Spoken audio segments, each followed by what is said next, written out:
Welcome. Happy International Women's Day. Woo! Welcome to this Women in Animation panel. I'm Hannah Flint. I'm a critic, an author, and your host for this panel. And I've got some illustrious guests who are going to talk us all about the fantastical realm of animation. So let me introduce them. So we've got Isabel Barford, who is an recently awarding, congratulations on your recent award-winning animator and artist. She's based here in Glasgow. We've got Helen Argo, who is the executive producer for commercials and short form at Aardman, and Lauren Castro, manager of adult animation comedy series at Netflix. Hello, big round of applause. Okay, so I kind of said before we started, gave you a bit of time to work out an animation, just as an icebreaker. What is the animation that really made you feel inspired to work in this industry? So, should we go, Isabel? I mean, to be honest, I wish there was something more indie and original, but it was just Fantasia. Yeah, you know, it's a beautiful film. The animation is, explosive. And it introduced people to, young kids to, I don't know, beautiful music beyond the kind of pop songs that they knew. Sensational. Exactly, and it's a collation of lots of short film formats as well, which I think has something as well in itself. Yeah, an oldie but a goodie. Helen? Well, I've been thinking about this since you said that, and actually, I'll confess, I didn't actually like animation before joining Aardman and being in animation. I think for me, it was definitely, I did an art degree, and then when I joined Aardman, it was really looking at the work that Aardman did and the classics like Close Shave and how they were made, and that's what made me fall in love with animation. You can stay. Yeah. My favourite movie to date is probably Shrek. I think it was the first time, not only because it was the first time I heard a Scottish voice in animation, but it was the first time I remember my dad laughing at the same time I did, and it just felt like this cultural moment where comedy finally made sense to me. I was like, oh my god, to get a full room of all ages laughing, it was just, I'll never forget it. Yeah. Another film that inspired music in me, I know all the words to Smash Mouth full stop because of that movie. Yeah. So I suppose you've all got very different backgrounds coming into this industry. Can you just tell me, especially for people here who might be trying to break in, what was the foundation of that journey, of that path? Yeah, so I've got a background in illustration, so I have a degree in illustration, and then I did a master's in animation. And after uni, I felt quite lost. I think a lot of people do after you graduate. And if anyone's in that situation, I would also just say, it's fine, just wait, just take time, find another job, it's okay. But yeah, then I started sort of applying for small grants and small film festivals. I'm sort of more in the visual arts than animation industry, I'd say. And that's been the sort of last 4 to 5 years, making small films with small pots of funding. And I think once one institution sort of signs you off, it's a lot easier. Unfortunately, it's like that, and it's very frustrating. But once you sort of have one institution sign you off, it's easier. And then you it just starts the ball rolling. So yeah, that's my background and how I came to where I am. Well, as I mentioned, I did a degree in art. It was ceramics, actually, and a bit like you finished university and think, I don't know, I don't think I want to be a struggling potter for the rest of my life. And I moved from South Wales to Bristol to do that degree, and obviously Bristol's where Aardman is, and a colleague of mine from the course was running at Aardman at the time, and she said, they need a receptionist, can you come and help out for a bit? And that was 25 years ago. So I joined as a receptionist and worked my way up through production, and worked through all the different areas within Aardman, and now exec produced it across the commercials and short form. So yeah, it's been a long journey within Aardman. But, transferable skills. There's artistry and pottery. Exactly. Ceramics. Yeah. There we go. So learn how to speak on the phone. And do you know what? The good thing about working on reception is, that when I joined Aardman, it was really small at the time. But it was right at the time where we were doing Chicken Run, the first one. And so it was the time where Aardman was starting to grow. And so there was opportunity. So I seized that opportunity because a colleague of mine was really stretched, and I said to her, can I help you? I'll help you. And that was my first move into production, because I took the initiative to say, can I help? And also working on reception, everyone in the company. So, that year was an opportunity to just say hello, get to know everyone, and that was a real good foundation. And all their secrets. Absolutely. It's a little word blackmail. No, I'm a joke. Lauren. Very similar to these two. I graduated from USC, but I had a degree in business, so not very creative, but I had no idea what I wanted to do. And I ended up being an agency assistant. I don't know if anyone watched Entourage, but I was Lloyd, and immediately hated it and knew that I wanted a creative job. And it was a really quick filtration system into entertainment. So I ended up, you kind of work your way up as an assistant. I was very lucky. I got a female mentor, and we're going to talk about that later, who had worked in animation, and I fell in love with it. And I knew that I was never going to be as talented as the artists or writers, but to be able to be a buyer was definitely kind of like, and help shape the idea and guide it in the right direction. And, I did the assistant thing for longer than I'd like to admit, and finally got promoted and never looked back. It seems like definitely that sometimes not everyone gets this direct route into their perfect job. You have to do these like stepping stones around it, but if you've got the stamina to keep going, you can make these kind of opportunities work for you. Definitely. Yeah. So what would you say then, I mean, with this women in animation, is there any kind of specific constraints, gendered constraints that you found as you've navigated the industry? I love that your smile's like, well, how long have you got? Let me tell you. Well, I'll roll up my sleeves. Not to jump in, but I've been in this for quite a while now, probably the better part of a decade, and I'm still one of the only female animation execs in adult animation, and I love all my colleagues. You look around and it seems like it's been a lot easier for men to kind of rise up the ranks. So I've always kind of had to put my head down and hope that I wasn't being hired to be the token female, but you always get that in the back of your head. And I know we've talked a little bit about imposter syndrome, and I think that women very specifically feel that, especially in entertainment, because it is a male-dominated field in general, and that trickles down to animation as well. So I think kind of the biggest constraint was kind of not letting my insecurity get the better of me, and just kind of, putting my head down and knowing that this is what I want to do and I love it and I think I'm okay at it, so I'm just going to stay the course. I think you're doing pretty well. Thanks. I guess I also have a point about the visual arts is predominantly women, but that doesn't mean that we don't have patriarchal and misogynistic standards as applied. And I think it's also really important that we remember that, these values, these capitalistic, these patriarchal values run through a lot of women too. And they uphold it as well in the arts, visual arts, and who is afforded trust, who is afforded a second chance, who is afforded not being asked too many questions, all of this. So I think it's also important that we remember sort of wider language that isn't just male-female, but also sort of women, femmes, mass-presenting people, non-binary people as well, because, if we're not going to get anywhere if we just replicate the systems that they've set up for us already. And I mean, it's just, you see it a lot in visual arts as well, working exactly the same ways as men would do as well. You said before that some of that starts from universities. And like when you're studying, and the kind of institutions also kind of part of holding that kind of standard. I guess that was more to do with representation as well. Right. We were talking about, right? Yeah.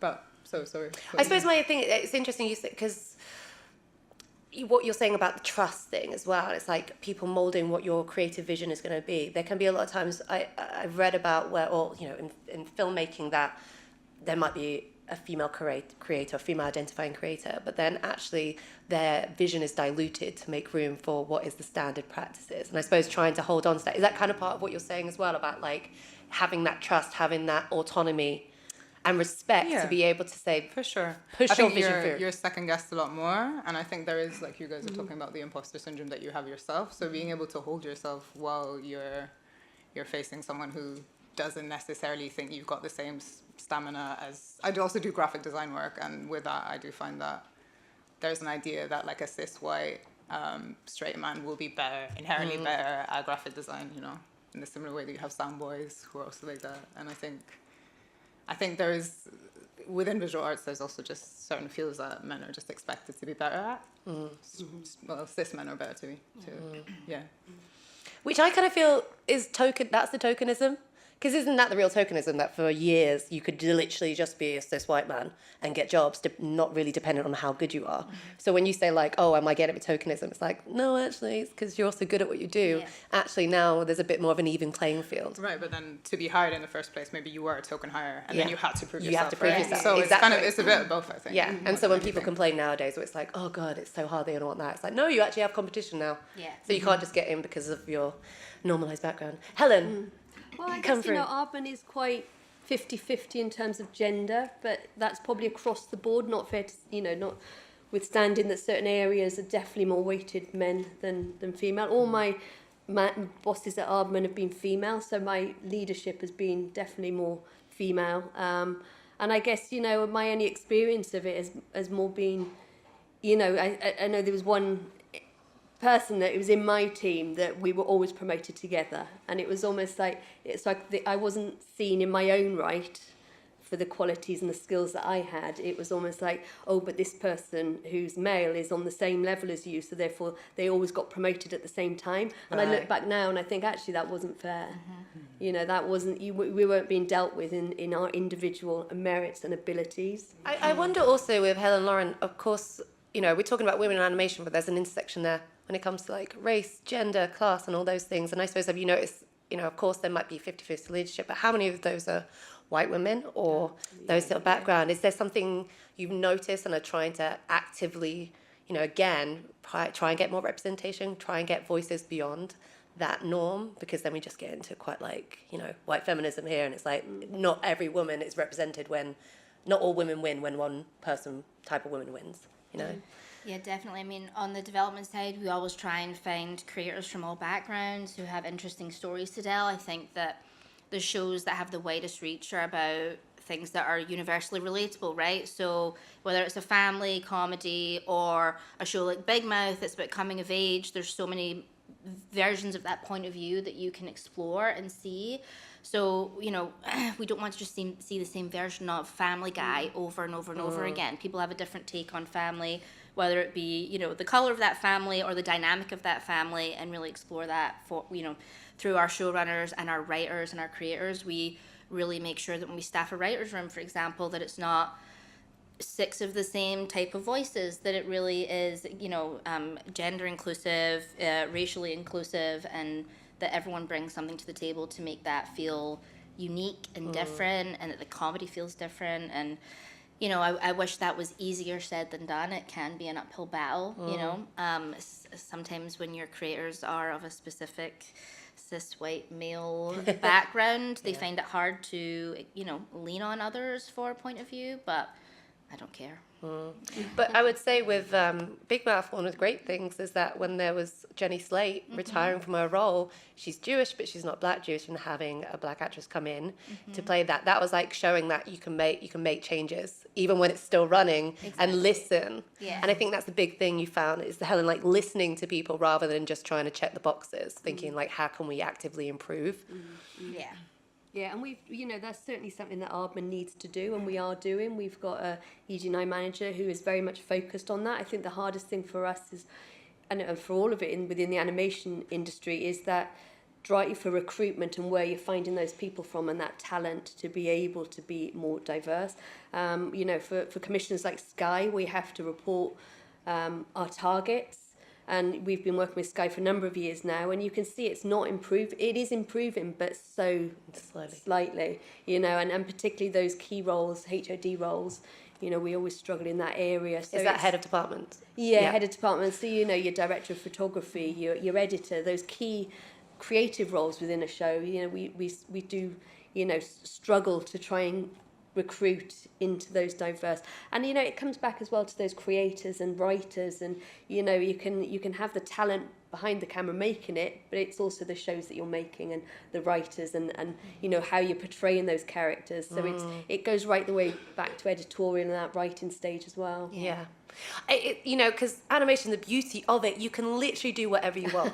It's like such a free medium. So Isabel, let's start with you. Let's talk about the stories that you want to tell and why you want to tell them. I'd love to get into what excites you about your storytelling Yeah, I mean, I just don't see all that many animations with black queer bodies, and from not just being tokenized as a side character in a film, but where they're the protagonist. Also, my practice is born out of frustration and like microaggressions and or just things I see that are deeply frustrating and hypocritical. And yeah, I think I found it very frustrating at uni as well. You know, I studied illustration, which is, you know, essentially you are essentializing people's features. So within that, it's incredibly important that you understand the history of racist tropes and racist drawings and satirical drawings, and also understand how you can respectfully draw people, and like you would anyone else, where you draw them again and again and again until you get it right, you know? So the fact that you know, even if you do go to a big institution, I went to Camberwell College of Art, you know, very fancy, very prestigious. There's no idea of it being that you have representation. And it's across all illustration courses. And I don't think it's specific to that one necessarily. I don't want to call them out. It was a great university. That's not what I'm saying. But if you don't sort of present people who have no idea what racist tropes look like, the chances are that somewhere in the back of your mind, those racist tropes exist and they come out for your hand. And you see it again and again, and people didn't necessarily mean to do it, but you also have to do the work to undo all this unconscious bias that you have. So yeah, I guess I've kind of meandered from the original question. Yeah, but I guess I also just want to say and encourage like illustration courses. I don't know if it looks a bit different after sort of 2020 uprising there, but that there's more of a focus on how do we essentialize people, how do we present their features respectfully, how do we show bodies that aren't just skinny, or is it a mama bear, then she's small and cute and petite, and if it's a big bear, then, you know, also just things that aren't necessarily true to nature always. Like, I think if you met a mama bear, she'd be really scary, you know, like. Yeah, has anyone seen Cocaine Bear? But also just different kind of bodies, able bodies, you know, we don't necessarily just have cisgendered people always. Like, so, yeah. It's kind of in those places, they're setting the standard. Like, they're for people going there to learn. Yeah. But if they're only learning the kind of very narrow-minded views, it's the same whether you're teaching films or from specifically white male directors. Like, there is so much more out there. And actually, it's their responsibility there in faculty to be the ones to say, hey, actually, let's change that up. Yeah. Helen, what are you looking for in storytelling and news stories? Well, I work in the commercial and short form area, so, you know, for me, you would very much work with third parties. So, you know, we kind of have to work to a brief to a certain extent. So it's not in the sense that you are more commissioning, you know, content that is story led. Mine is story led, but perhaps more with a kind of a specific third party in you know, agenda in mind. So you know, but for me, I just did the exec produced a 10-minute film with Lucasfilm for Star Wars, which was, you know, a really interesting collaboration to be able to do something with Star Wars, but with an Aardman take on it, and that was with a female director who is from Poland, and she created a story that was very much personal to her. In terms of moving over from Poland to the UK, and that's kind of I can't say anything more than that actually. I'm Disney, strict NDA.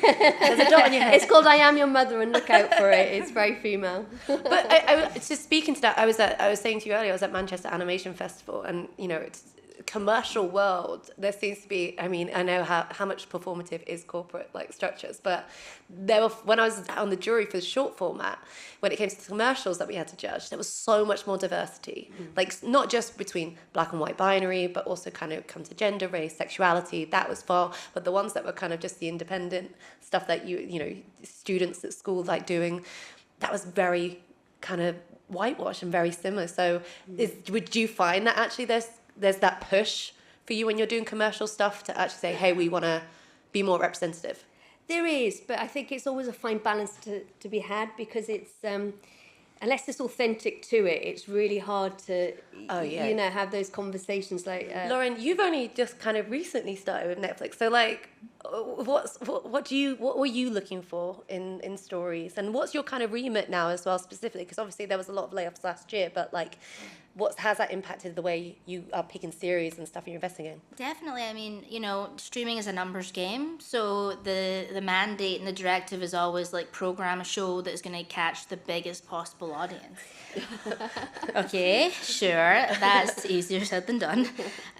Shows like, critical darlings like BoJack Horseman and Tuca and Bertie that are tonally in the realm of adult animation are very specific. And Tuca and Bertie was the first time I felt like I saw a show that felt inherently female, even though it was talking birds. Do you know what I mean? There was like the stories and the conflict was inherently female, and it talked about really hard issues. Same with BoJack Horseman. That show was about mental health. Like that never had been seen in The Simpsons, for example. So I think for me, even at this job and previously at Paramount or even at Marvel, it's like, okay, well, yes, you want animation to reach a larger audience, but it is a medium and you can tell any story in that medium. And I know we're going to talk about this later, but the adult animation audience is primarily male, but it's not only male. So you can tell stories in that medium for anybody. So I think it's kind of just like pulling away.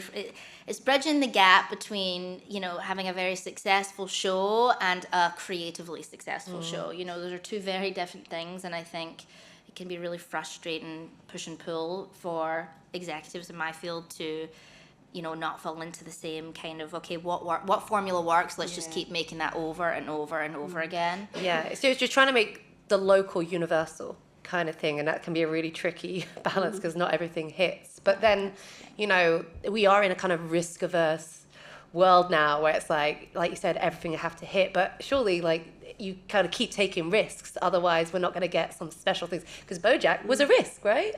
Of course, yeah. And I mean, animation's not cheap. Helen will tell you, it's very expensive to make an animated show. So How expensive? Tell me your exact budget. It depends on the number of characters. Yeah. Other crowds. And they get in $1 million an episode, like the Friends lot. No, it really is about like $1.5 million an episode for an animated show. Wow. So they don't just say, oh yeah, spend the money, it's fine. Like they really want you to make sure you feel like it's going to be a hit. Wow. Which is, again, very tricky, because you could really believe in a show idea and a creator, but you might know that like it's not going to reach a big audience, but it's going to be so good. Well, this is the thing. It's like it's this weird barometer of success. What is success? Because if it's actually reaching the audience it's targeted at, isn't that the success? Yeah. I was going to ask something like Tuca and Bertie. Right? It had a first season and then it's been cancelled. And I feel like if it'd been given a bit more time, people would have come, right? Oh, yeah. It Like went on I to just another feel like that channel, was didn't cut it? way It too went short. to Adult Swim. I went to Adult Swim, okay. Even BoJack, which was also Lisa, that show was, it did fine in its initial run. It was the first adult animated show that Netflix put up, but like it's still getting viewers now. And Netflix bases its kind of pickups if it's going to pick up a season 2. And keep in mind, I'm still learning, so some of that's take it with a grain of salt. But they learn if they're going to pick up a show within the first less than a month of the show airing, because most people will watch a show and then forget it. I mean, I'm sure everyone in this audience watches a Netflix show and then, it's like, oh, season 2 is coming out a year later. I forgot about the first season, You don't go back and rewatch it. But shows like BoJack, like, it's like a cult following. People go back to it and keep watching it over and over. Yeah. So that is a definition of success, I feel like, in adult animation, and very hard to achieve. Oh, God, yeah. So just while I got you here, we are going to open up for questions. This is a safe space. I know it's scary to ask on. I will emphasize questions, not statements. Please. Please, questions. We've got I've got a bit of time. Yeah, I'm gonna do another chat, do more questions for about 10 minutes, okay. And then let's talk about Helen. You've said that you worked in so many different departments. I suppose how did those different experiences, working in different subsections, help you to where you are now? What did you kind of take away from all those different departments? This probably sounds a really not serious answer, but it is a serious answer. But from working across features, series, short films and commercials, I kind of very much realised that I like commercials and short form because it's a smaller amount of time for animation. And so you can kind of, particularly with a project that, you kind of enjoy, but you don't, it's going to be over within a certain amount of time and you can move on, and there's lots of opportunities to keep doing different types of work.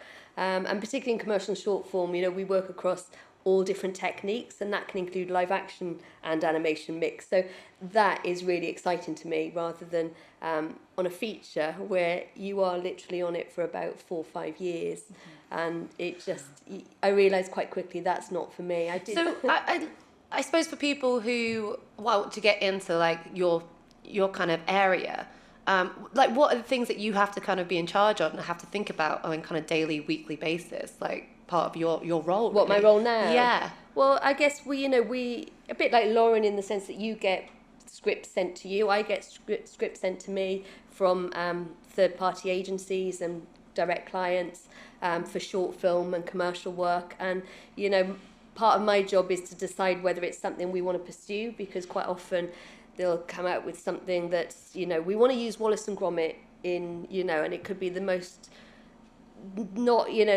most inappropriate thing for Wallace and Gromit to do, and so you're having to sort of like politely respond going, oh, that's great, but unfortunately Wallace and Gromit are busy at the moment with on a feature film not quite available, and so we try and steer it, and it's but it is about constantly getting back to people and getting those relationships, and then and then we've got to pitch for the work. So quite often, we are pitching up against 2 or 3 other agencies for the work. And so, in the commercial and short form area, it's not a guaranteed, we're always busy. It is about pitching for work. But I like that, I like that diversity of the work that we do. Yeah, pitching though. Oh. Put a lot of work in. You already did the panel on turn in rejection. I did, yeah. We've already I covered should have that. come to that. Well, Isabel, you're freelance, really. Yeah. We're in this struggle. I'm freelance as well, so it is. Sometimes you're like, how do you make this a career? Yeah. So I'd really love to know about like how you are making that a successful career. I think the answer is I'm just like a multi-hyphen, like so many other people, is that I also do graphic design work, I also do illustration work, publications for exhibitions or different kind of things as well that kind of come up within the within the visual arts world. Are more opportunities come up since lockdown? Because I noticed there's been, for us, a real shift in being able to work with a lot more artists remotely. And it's not, and it's almost alien to think. I don't know why we didn't think of that before, but so are there more opportunities for you now? Yeah, I guess, in that light as well, it's quite easy to work with someone in London. Yeah. I don't need to go down to London anymore in that way, or it has opened up things up massively. Are the bursaries, do they help as well? Because again, trying to get that start of cash so you can actually take the time to do the work. But I think, the thing is, the grants that you're given aren't necessarily going to cover the amount of work it would take for animation. And I think that's where it kind of falls a bit short, right? Because those are maybe intended for, film, right? So in order for me to make the films, I also do... I'll get the grant, but that's not necessarily going to cover me for the time that it will take for me to make it. Yeah. And then, you sort of add other design jobs to sort of fill the gaps as well. But I think I feel quite lucky and have gotten to this stage, because previously I found it very hard to sort of work a non-creative job and then try and keep your mind in 2 worlds. And I know that is just a reality, and that is just for a lot of people, and you have to just... Well, I don't have an answer to that. It's hard. So I also just feel quite lucky where I am, to be honest. It's lucky, it's timing, hard timing. work, stamina. And I think I would also just like to say what I found really frustrating, personally at least, with a lot of sort of artist talks at university, is that you hear someone's story and it's supposed to be a way for you to understand how to gain access into the industry. But a lot of it is just luck and timing. Sort of being persistent and not letting yourself feel as though you're an imposter, and just continuing making work for yourself, even, really not allowing other people, other institutions to tell you that you're not quite good enough in here, because you're still learning. Just because you're finished with university doesn't mean you've finish learning. You never finish learning. Yeah. It's a craft. You can It's a always craft. build on. It's a lot of luck. It's a lot of timing. It's a bit of networking, annoyingly, you know? I would like to be a gremlin in my room all day, but, you know. Yeah. Well, speaking of like wages, I mean, we know we're talking a bit about the gender gap in animation, but also is there still kind of a gender pay gap that you kind of have to fight against as well when you're kind of in charge of budgets and in charge of paying people like Lauren? Again, I know you just started, but from your experience at other places. For me specifically as an executive, I know there was definitely a pay gap when I was coming up. I remember I got promoted. I won't say the company name, but I finally got off the desk and they said, here's your promotion and here's your money. And I said, thank you very much. And I moonwalked out of the room. I was thrilled. And a few months, maybe a year later, another assistant who worked for the president at the time, a male, got the same promotion and was so excited, and he came to tell me about it, and I was like, oh mate, congratulations. And he told me how much he was making. I was like, come again? Sorry? That's definitely different from what I was offered and I'm still making, and I worked much harder for it. I mean, lovely chap, but okay. And I marched straight into my boss's office and said, not on. Who was a woman? So she knew. And I was... What you were saying. Yeah. And, she immediately fixed it, but the fact that I had to tell her... Yeah, she would have gotten away. She would have tried to... Exactly. For sure. So that was upset. And when we pay writers and stuff, luckily there's, guilds and things that make sure that there is equality across the board. Sometimes I hear conversations that kind of skew away from that, where it's like, okay, well, a brand new writer is coming into a writer's room as a writer's assistant, we should pay them X amount because they're not in the guild. Maybe that she's a woman, or maybe it's a queer person or whatever, and same for a male writer's assistant. And I always try and just kind of make sure that the conversation is equality, Yeah. And it's, it sucks to say it out loud that you still have to have those conversations even at that level, but it's like you said, like you have to, actively change the kind of mindset, and maybe people aren't unaware of the bias or whatever, but it's definitely still a very real thing. And, I feel like we're quite assertive people. You're obviously an assertive person. Not everyone has that kind of that fight in them. And I suppose, what would you recommend people doing if they're in a situation and they're just not as comfortable to have that? Because it's a confrontation, but it's awkward. I mean, no one likes talking about money. It's really annoying. I think you can, I've also just, like everyone, learned the hard way sometimes with money, that even if it's someone that even if it's a friend, just make sure that you talk about money before you begin. Yeah. Even if the person doesn't have the money, at least you know what your situation is, and then you can agree to do less or more or whatever, right? And I know that sounds really simple and obvious, but it happens, even though, Full transparency. Yeah. Full transparency, and I think you don't let people intimidate you into thinking that you have to be alone in the room. Because sometimes there might be like 3 people and you're one person, so obviously you don't feel strong enough. So if you've got a mate who can have your back a bit, maybe not speak on your behalf, but even having that strength of having someone else in the room, if you need to negotiate that, I think that is perfectly fine. And don't remember that you also can play a bit of a power card sometimes. Yeah. Because they also need you to an extent, right? You have to lift each other up. They just passed a law in the US where employers have to tell you the range of salary that they're looking at for that salary. So then you know the floor and you know the max. And they have to explain to you why they're offering you a certain amount versus the highest version of the Wow. It's weird, and it still feels weird to talk about money, I feel like it just is one of those conversations where you start to kind of be like, oh, it just feels icky.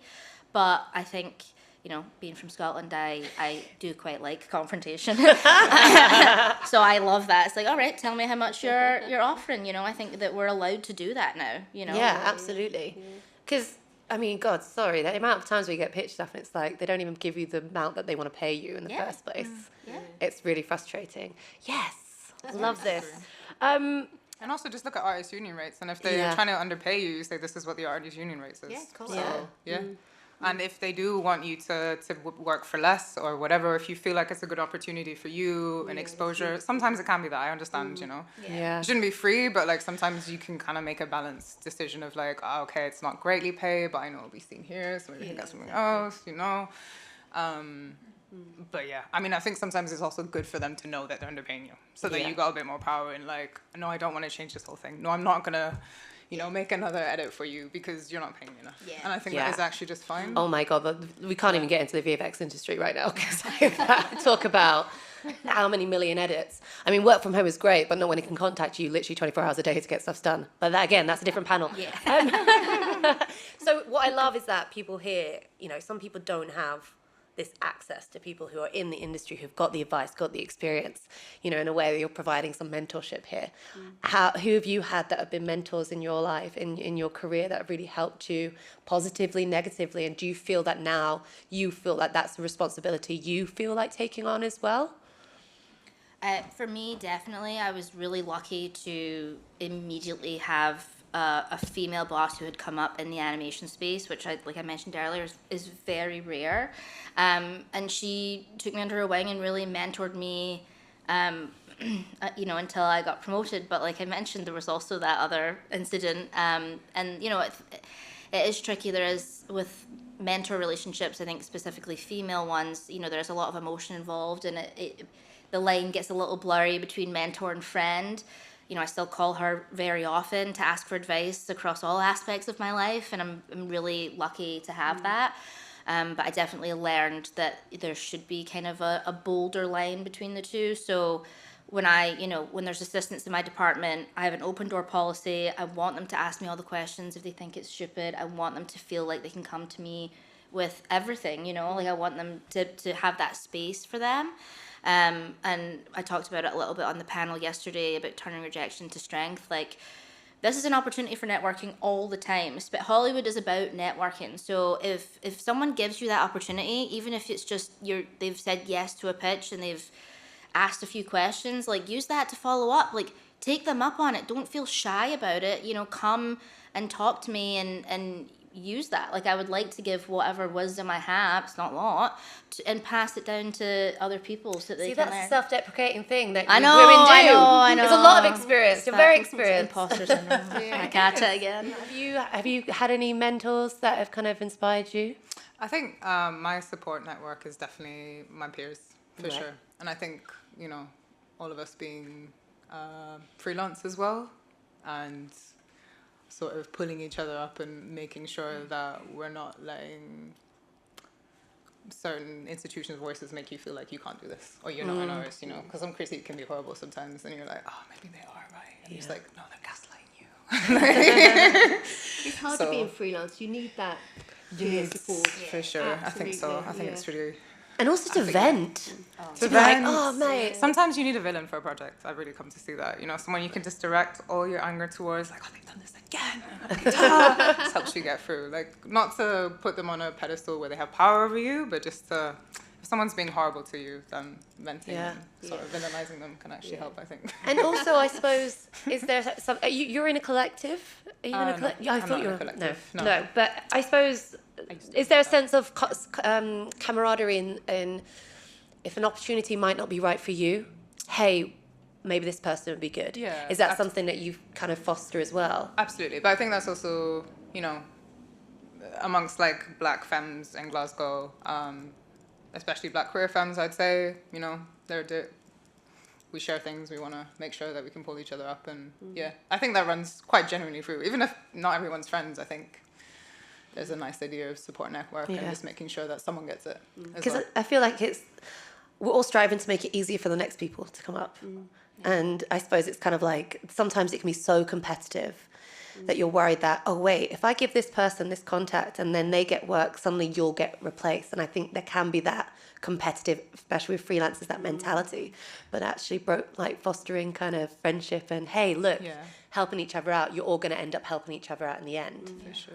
But I think also, in certain groups, there's also an idea that let's not give in to the capitalist idea that we're all competitors. Right. Or that there is an abundance. There's only a minute amount of space for someone at the top.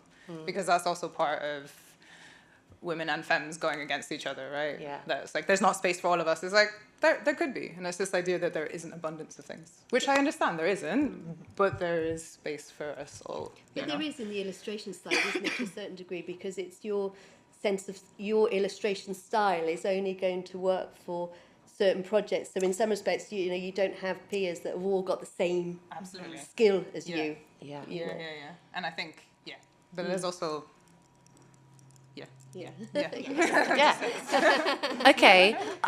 We're going to open up for some questions. There is a roving mic. Don't be shy. If anyone's got one, please raise your hand. Yes. This person in the beginning, in the front. Thank you.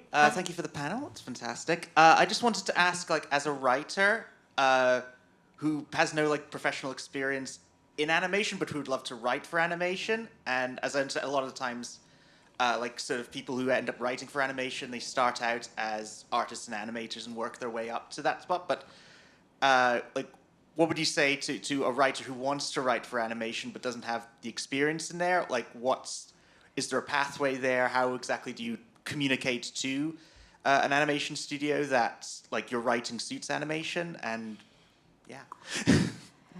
Well, it's a great question. I think that adult animation is very specific. It's not like kids animation is very writer driven. So that perception that you have to be an artist is, in my opinion, false. I think that animation is just another medium for comedy. So I think you and I spoke a little bit about it yesterday. If you can write a solid half-hour script, then that means you can write an animation. Do you know what I mean? And I think that writing an animation for comedy writers is just a fun exercise because you can really do whatever you want. And I think that the writing should speak for itself. Like, you shouldn't have to pitch yourself to an animation studio to be like, I can write animation, I promise. Like, look at everything in my script talks, or all this crazy shit that happens, and we go to space, and there's, it's like, you don't need that. As long as the characters are strong enough. I think story matters less in comedy, but I think if you've got that kind of strong point of view and that strong entry point, then it's all that matters. Just to follow up on that, I mean, because again, it's like writing for animation as if it's quite, it's still considered quite niche kind of feel compared to live action. But would you say, again, it's kind of like treat it as if you're writing a story, anything that can go anywhere, and then you just build on it? Yeah, I think animation really is just a way to elevate the comedy. Do you know what I mean? I think that we get considered the red-headed stepchild in entertainment for the longest time. It was like, oh, it's animation, it's for kids. I mean, it's literally why the word adult is in my title, which, opens up other questions within my family. But it really is, it's such a beautiful medium, and there's so many animation styles, and there's just so much you can do within. I mean, I love it so much, and adult animation is very specific. It's very, it's comedy, but you can do big dramas in animation. I mean, anything can be animated. So I think the pandemic is really helpful, pulling away from that kind of perception of animation being it's one thing. I think that people were like, oh, we can produce animation anywhere, and more live action people started to dabble, and it's really opened things up for us. I forget the question. But you're right, though. It's good characters, and whether that's a live action actor or an animated character that an animator is acting, on screen. It's kind of, the fundamentals of the writing is almost the same. The only time we'll look at a script that go, oh, that's clearly written for live action, is more when it comes to, I don't know, kind of that sort of sense of big epic kind of things. You're like, oh my god, no way can you do that in animation. It's more, but not so much the character and the emotion and the storytelling. And certainly with a film like Flea, it's a vital job it's because you have to protect that person as well, and using exciting ways to tell stories beyond the norm. Thank you so much for your question. That lady at the back. Hi there.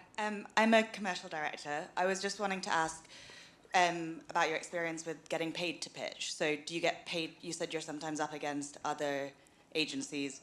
Do you pay your directors to pitch? Do you expect to get paid to pitch? Because I think in this country it doesn't happen so much, but I found that when I worked in other countries, you do get paid to pitch, and it's really helpful. Yeah, no, good question. And I know a lot of companies don't pay people to pitch. We actually pay people to pitch. It might not be, for instance, it depends on the sort of the size of the budget potentially with, that's attached to that job that we're pitching on, but we absolutely pay our directors. We also pay to, a story artist, a designer, and then obviously we've got the in-house talent that we try and put on it as well. So we definitely try and put our all into the pitch. It may be, on things that we get, it could be a charity film, for instance, with quite a small budget that we want, or a music video. They're always notorious for low budgets. And, but they're good opportunities and they're good exposure, particularly for younger directors and to get their name out there. So we will perhaps just put a set fee and put it out to quite a number of our directors to give them an opportunity to pitch on something that's got, to your point earlier, where you can you're happy to do a smaller fee if the exposure attached to that project is worth it. So yeah, we do pay. Thank you so much for your question. Someone else? This person over here. Hi. I was just wondering if it was great to hear all about all your paths and stories. Is there a work of yours that you're especially proud of for anyone that wants to further research you guys and see what was up? It's so hard to pick a favourite. I feel particularly proud of the shows that I got on there at Marvel. We did 2 shows. One was stop motion. One was 2D, more anime inspired action comedy. Jason Sudeikis played the lead. And Hit Monkey, yeah. And what was the other one? MODOK. Oh, that's so good. Thank you so much. Yeah, thank you so much. But it's I wasn't a Marvel fan. I hadn't opened a comic book before working there. All right, Say that out loud, leave now. Yeah, I know. I know. But it was very specific strategy. It was how can we broaden the audience, before it was the most massive audience in the world. So to be able to kind of leverage the brand in a way that hadn't been done before, and what works in 2D animation, in adult animation, and we had a lot of fun doing it. And it was soup to nuts. I got to really produce them, boots on the ground, and see them to air. So I'm very proud of those. That was some real adult animation. Yes, it is. I guess I've had the opportunity to work on quite a number of projects that are really different. So the one that I did back in, I think it was 2009-10, was something called the Tate Movie Project, where we engaged children throughout the UK to write a story, and then they did all the illustrations, and then we animated, and they suggested the voiceovers they want. And I remember having to approach all these celebs at the time, and Dick and Dom and all Stacey Solomon, because it was off the back of X Factor. So it was kind of it was absolutely mass participant throughout the whole country, but really rewarding. We did a half-hour film called The Itch of the Golden Knit. At the end of it, we set up a whole website where children could contribute to the story, send in all their designs, and so it was just. And we went to the museums as well, and we did workshops at the museums. So just being able to go outside of Ardman, engage children, and and then create the animation at the end was Is that available online? Probably, yeah. I think there's a making of as well, but yeah, I think so. Yeah. There we go. You've got this Film London. You've got a website with all your films. Yeah, I think Sidesteps, my most recent film, is probably the thing that I feel like is the most, the one I'm most proud of, and also it's a second version of a film as well. So I made it maybe 2 years before. And it was at an animation festival. I didn't feel that confident in it, but I knew it had more potential. So even if it took another 2 years for me to pick it back up, I think even in picking it back up, I'm proud of myself. Sometimes you don't want to kill your darlings, but just want to save them a bit for later. So yeah. It's so interesting as an artist, fine tuning. When you put something out. Is it finished? Has it ended once you put it out? Or has that got a life afterwards? No. Sometimes you also just have to put it out when you have to put it out, and there's just a deadline. And then that doesn't have to be the end of the film for you, That might still travel some festivals or something, so... But I feel like there is a temptation just to be it's done, sick of it, don't want to look at it again, but actually just leaving it for a bit and going back to a redux. I love it. Okay, this person here. Hi, so you mentioned earlier that animation is sort of seen as lesser than live action, and I certainly think that's true. Do you think that adds more pressure on people within the industry and pressure on especially projects in film and television, to do super well? Yeah, I mean, I specifically, yes, at Netflix. I mean, we talk about budgets and audience, but for adult animation, that is a drop in the bucket compared to the live action audience in series and films. So there's always this pressure. It's like, well, they did these numbers, so how can we get these to match these?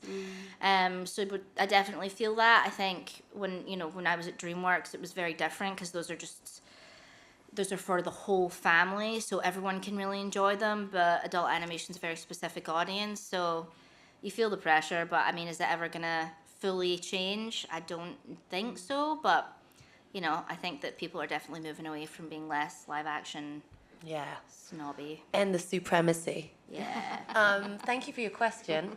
Someone else. This person here. You've had your hand up for a while. Sorry it took so long. No worries. Hi, I'm Zoe. I'm a writer and director, and it's a follow-on from Jennifer's question earlier on, sitting in the second row there. A question regarding writers who are not animators themselves, and this is specific to short form, looking to pair up with a very specific brief in terms of the type of animator that they want to work with on a particular project. What are the means and ways to find those individuals above and beyond attending an animation festival, for example? Because often what remains online and that is in, I suppose, in the forefront of people's minds is the winners, but the winners might not necessarily be the right person for your project. Who do you go to try and partner up to find your tribe and pitch together? That's a good question. Really good question. Do you want to answer that? Yeah, I guess for me, within the short form side of of the bit that I do, it's probably much shorter, if you see what I mean. So I kind of don't look necessarily within my area look for writers to partner with animators, because quite often we get sent the script. We have got potentially someone in-house if we wanted to just sense check something with them, but really the directors would be working with that either the director client or with the agency that have got their writers. So I guess for me, within my area, I probably don't really use writers that much. It's also, you have like agency who might represent a load of directors and they'll push them forward, and then different things, and that way it's kind of like if you look at an agency website, like specifically, and they'll say, okay, these are directors that we work with, and they'll push that. Is that part of? Well, we've got our own roster of directors. Yeah. So when I say work with an agency, I mean like an advertising agency, or a communications agency that was set the brief with a client. Right. So it's the ad, and then you have the production companies, and production companies have their specific ones. So we're the production company. We have the director, but quite often that director would work with the agency creatives with that script. In the half-hour space, it's obviously very writer-driven, but if someone comes in with a pitch with a specific look attached, it's always kind of nice to see what a creator's vision really is for a show. It's not necessary by any means, but I think, in the States specifically, I can't speak for here in the UK, there are organizations like Women in Animation or Black and Animated, Latinx Animation that you can follow on Instagram, who will highlight up-and-coming animators, artists, character designers, who may be employed by the third-party production companies that we would go to for series production. But if you're, developing an idea and you need someone to maybe do some freelance stuff, that's a good place to go and look, because they might not have won any competitions, but they've got a really cool look, and it's just a nice place to kind of find rising stars, I think. Yeah. Have you found that? Do you have to collaborate with anyone? Oh, sorry, I just assumed this question was by no means for me. But Hey, yeah. Everyone gets to answer. Hope the answer's ready. so do I have any collaborators? Because do you collaborate on your work? I mean, is this part of the kind of peer network thing of like recommendation through friends and stuff? Definitely. I think that is a big part of how I started working as well, was through being brought into projects as well. So other people who might have gotten funding from Creative Scotland and then getting to do a bit of animating. And how do they find you? How did they find me? Yeah. Oh, I see. Yeah, it is that thing of like once you're mentioned one place, then it might be something else. So it's a bit word of mouth. I guess Glasgow is quite small. So I think Glasgow is quite good for that in some ways. Obviously, there's way more opportunity somewhere like London, but if you do something fairly good and your name is mentioned, you know, chances are that you might get picked up for something else. But like someone else might recommend you or want you to work on a project. Yeah. Thank you. Thank you for your question. I hope it answered it. It's good answers, yeah? Yes, good panel. You can come back. This gentleman here, thanks. Oh, you know. Hello. I'm going to be cheeky and ask two, but don't worry, one's quite a short one. But It better be. You're timing you now. Oh 10, God, 9, no. Okay, so basically with places like HBO Max taking off animations from the site, and they're like, and I think Netflix even cut kids animation and stuff. How do you feel about the state of animation at the moment? But follow up. What are the films or series that make you quite happy or excited to keep working in animation? I feel like this is quite an old one, and it does have its problems in a lot of ways. But Boondocks will always make me like excited. It's so funny, and the characterization is just brilliant. And yeah, it's just really unapologetically black, and I don't think there's a lot of other series that are like that, you know? Yeah. To answer your first question, I typically like to look glass half full at the overall state of the entertainment industry. It is quite unrecognisable right now. I think animation's definitely suffering from all these big mergers and acquisitions, and you know, I just like to blame big corporate America for that, and less, you know, anybody, you know, animation's just always the first line on a spreadsheet to get looked at and slashed. So all those shows falling off of HBO Max is very much because they don't want to pay creators, you know, money, which is so fucked up. But I have hope that it's going to kind of return. Like, I think life is a circle, right? And I think we're going to get back to a nice, peaceful time sometime soon. She said naively. And I guess for me, I'm going to do the Arbon line. We've got Chickaman 2 coming out at the end of the year, and I work at Arbon, and I have not seen a single thing on it. So that is the beauty of working at Arbon when you've got other areas. So things like that feature, I haven't seen anything on it, so I'm looking forward to it coming out at the end of the year. Yeah, it's like, what was did you give a film or I series didn't, that that I'm excited about, like, right now. Just anything that makes you excited about like the future of animation. Yeah. I need to come back to that question, honestly. Can I say something? I feel like Tucanberry as well was quite... Tucanberry was, that's one of my Yeah. favourite Sorry, shows I'll ever. just take Yeah, that. thank you. Tucanberry.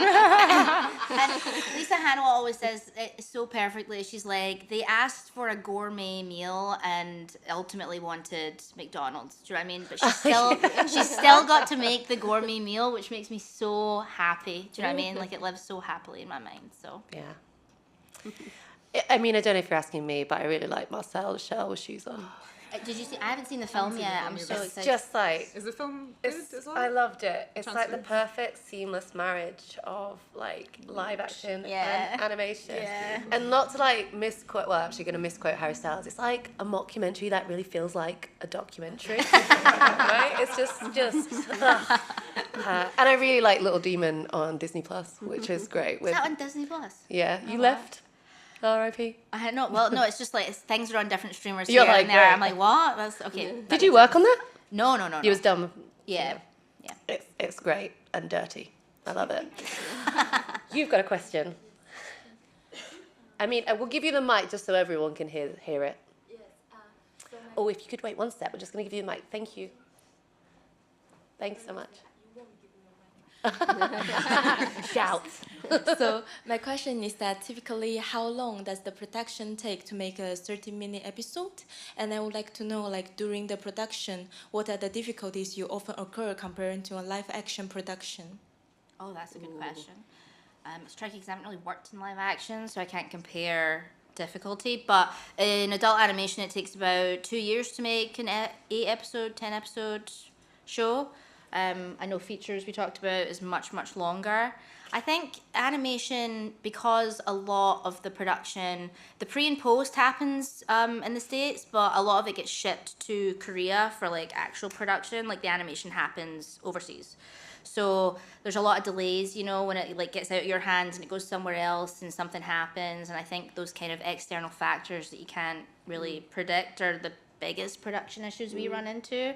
So when schedules push and air dates push, people get very panicked and worried. But, you know, there's always going to be something that happens that trips you up. And I'm sure live action is the same. It's just a lot of the stuff's in the can, you know, it's been shot and that's it. Animation you can tweak until the very end. So Well, it's, you say that. well, yeah. Says the production executive. Like, Not on my watch. I guess like, there is a point of difference with animation though, because you know, for us, we always want to strive to lock that animatic before you start your animation. Yeah. So in some respects, your editing is really locked before you go into that animation shoot. Whereas with live action, there is the element to noodle and That's fair. and tweak in the edit after it's been shot. True. But I guess for me, I did the half-hour Robin, and that was about 2 years.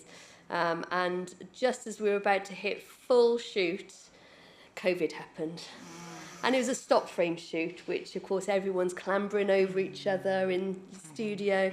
And so I think that was the biggest challenge for me on that one. It was Netflix, we delivered it a year late. They were very happy, they were very okay about that. But you know, that was for me a massive challenge, trying to reset the first, you know, none of us had done it before. How do you shoot stop frame social distanced? Yeah. And so it was kind of a real challenge to try and reset that production.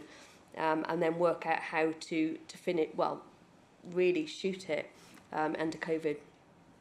That was tough. We did it, but I mean, I don't know how much you can answer about this, but even like there are the schedules and having to meet them. How does working on a streamer or working on TV schedules? I mean, streamer is it easier because like if you've got, you know, there's issues with films in live action where like they're writing it as they're shooting it and they have to announce this date and it has to be that day even if it's finished. I think like Ant-Man, it went out and they couldn't actually finish all the VFX work on it. Like, is it easier to kind of move things around when you're working with a streamer, or not so much. I mean, I guess the one thing we've never been able to sort of ever resolve, and I think it's happened in live action, is nailing that script and then doing the animatic and then the shoot. You know, in an ideal world, that's how you want to do it. You get a lot of script, you've got your animatic, you know what you're going to shoot, but that never happens. You're still almost writing it, tweaking the animatic, you've started shooting, and so it is quite high pressured in that respect. I think the harder thing then with a streamer is that you have got your deadline, and so, you know, that becomes a challenge. And then I think as from a scheduling point of view, you always want to put in your buffer. I know Netflix put in quite a buffer, don't they, at the end? I think it's 3 months before you deliver the film, so there's probably a degree of flexibility, but it's still tight. Is there points of improvisation then after you? So say you set up the scene and you're sort of like, this is gold, this comedy or something, and then you want to go back. Is that the sort of that might happen, and then you go back and tweak it, even though you thought, okay, it's set? No, it tends to be quite set. If anything, probably where the freedom comes is maybe the animator's interpretation of that scene. or line delivery? Or Yeah, and it can work both ways. The director can be surprised and go, oh, this is brilliant, or oh, God, that's not the performance I wanted. And then as a producer, it's really hard because they're going, please, can we reshoot that? It's like, well, I haven't got time for reshoots. Okay. Just so it becomes... It's quite strict. Yeah. I think we've got like 5 minutes left. Yes, you got a question, and then you. I think we've got time for 2 more questions. Yeah. Thank you. I actually wanted to ask that sometimes there's like a narrow view about animation, like has to be Pixar or Family Guy, Simpsons, but then you have films like Marcel with the show with the shoes on, or Apollo 10.5, which was on Netflix. Is there any kind of like pushback when they want to do animation that's a little bit non-traditional? And if so, how do you manage that? In our space, it's tricky because it is like, okay, well, if you want to reach the widest possible audience, you do have to have an animation style that's quite palatable, right? So if you look at all the adult animated shows that have done really well, like they all have a very specific style, but they're digestible. Like The Simpsons are all like round and bright and colorful, and Bob's Burgers, same thing, like very specific style. we have, found styles that we really like creatively where, bosses will say, I just don't know if that's going to work. And that can be kind of difficult, but I think in the long term it makes sense because, again, our space is more niche than like Pixar. Do you know what I mean? Pixar is reaching the whole world. Like, not everyone's watching adult animation. More family, isn't it? Yeah, but I think it is important for every show to have a unique style. So it's not like we have a house style, right? It's not like everything that comes out of Netflix looks the exact same. But in general, it's not going to be like dark or like, I don't know, like avant-garde or anything like that. It's going to be kind of bright and bubbly and funny, comedy first. What's that series though? That is it. Rosa Salazar does voices for. Is Oh, that Undone. Yeah. Was Amazon, and that was gorgeous. Yeah. That was incredible, and like I think pretty groundbreaking as far as the what's that animation style Isn't there called? a robots one? I can't remember the name. Is there Love, Death and Robots. Love, Death and Robots, because that's quite more experimental. Yeah, right? more experimental. Not my team, but that's what I'm saying. Is like comedy, adult animation. That's Yeah. a very specific type of audience. Yeah. Okay. I love Death and Robots though. That's a great show. Thank you for your question. And then you had a question? Thank you. Can you tell how much I love animation? Who knew? Twist. Hi, my question is, do you have a specific method or an advice when you are developing a project? Like, how do you approach the audience when it's like a children's animation? Because I am very interested in animation for kids, but I found it really hard to understand the audience. Yeah, and I mean, honestly, that's an executive's job, is to kind of be the Rosetta Stone between you and the greater, bigger audience that there is. I think there should be people to help you kind of like make your idea feel like it's widely relatable to a larger amount of people. The kids space, I think, is tricky because it is like, it's kids, so I can't really speak to that. I mean, you could more. It is. I mean, I can to a certain degree. It's that thing where kids, it's like the age group is so wide. And so, there was something that we were consulting on not that long ago, and it was like, we want to hit 4 to 10-year-olds. And it's like, but your 4 audience is so different to your 10 audience, and how do you even satisfy that broad range? You almost need to define a 6 to 7-year-old, because your 4-year-olds are going to always age up. And then your older ones will possibly watch it with their younger siblings in that 6 to 7. But it's hard. It's hard to pitch that age right. And we did a consent film, just a small little short film. And again, that age group I think was 9 to 14. And so again, it's kind of, how do you hit that sort of from 9 to 14? I've got a 14-year-old, so I know what he's into, and it's definitely in the 18 category rather than 14. So it is tricky. I feel like Teen Titans Go is like that perfect sweet spot of like 9 to 14. Also 34-year-old women critics. I think that's all we've got time for. Thank you so much. Thank you everyone here. Can you give a round of applause for our guests? Round of applause for yourselves. Round of applause for Glasgow Film Festival. And